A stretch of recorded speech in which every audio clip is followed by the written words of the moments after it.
Guys problem number 30 को देखो, बहुत ही शानदार क्वेश्चन है। आप लोग अक्सर ऐसा करते भी होंगे घर पे, इस क्वेश्चन को समझिएगा।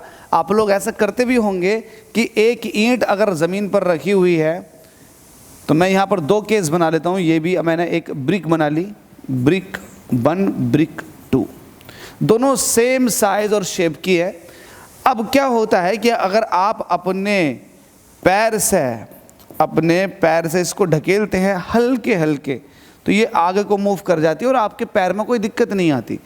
लेकिन आप जब अचानक से गुस्से से इसको लात मारते हैं तो आपके पैर में चोट लगती है। ऐसा क्यों?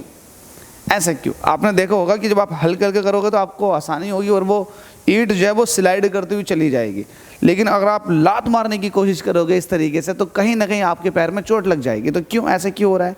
चोट क्यों लग रही है? तो चोट इसलिए लगती है क्योंकि आपको पता है कि आप जो है अपने पैर का मोमेंटम चेंज करा रहे हो। तो जैसे ही आप पैर मारोगे उस पर, तो आपके पैर का अपना कुछ मोमेंटम होगा।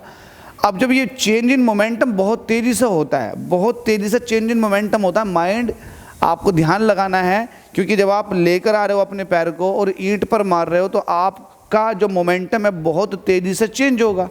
जब मोमेंटम बहुत तेज़ी से चेंज होता है, इसको बोलते हो इम्पल्स, जिसको आप चेंज इन मोमेंटम कहते हो।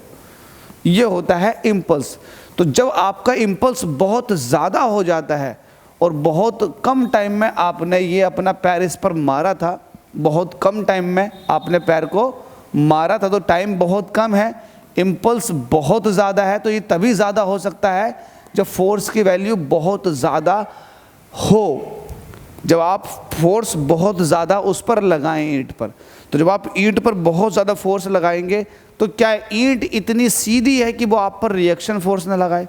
तो ईंट का रिएक्शन फोर्स इतना ज़्यादा ही होगा जितना आप उस पर अप्लाइड फोर्स दोगे। दैट्स वाई आपका जो पैर है वो हर्ट हो जाता है और कहीं ना कहीं आपको इंजरी भी आ सकती है, चोट लग जाती है, आपके पैर में दिक्कत आती है। समझ गए आप मेरी बात को? अब आप एक बार और रिकॉल कर लीजिएगा, जब चेंज इन मोमेंटम होता है, जिसको इम्पल्स कहते हैं, क्योंकि आप जब लात मारोगे तो बहुत कम टाइम के लिए आप अपना इंप्रेशन दिखाओगे ईंट पर, तो टाइम कम है। जब टाइम कम होता तो इम्पल्स बहुत ज़्यादा हो जाता। तो इम्पल्स ज़्यादा तभी आता है जब फोर्स बहुत ज़्यादा लगाई हो आपने। अब जब बहुत ज़्यादा फोर्स हमने पैर से ईंट पर लगा दी, तो क्या ईंट हम पर रिएक्शन फोर्स नहीं लगाएगी?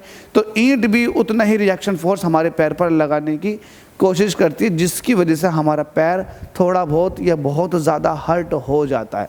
तो उम्मीद करता हूँ समझ में आ गया होगा। इस क्वेश्चन का आपको अब जवाब मिल गया होगा। तो कभी भी ईंट पर लात ना मारें, आपके चोट लग जाएगी। ये डेफिनेटली फिजिक्स से समझ लीजिएगा। Thank you so much guys.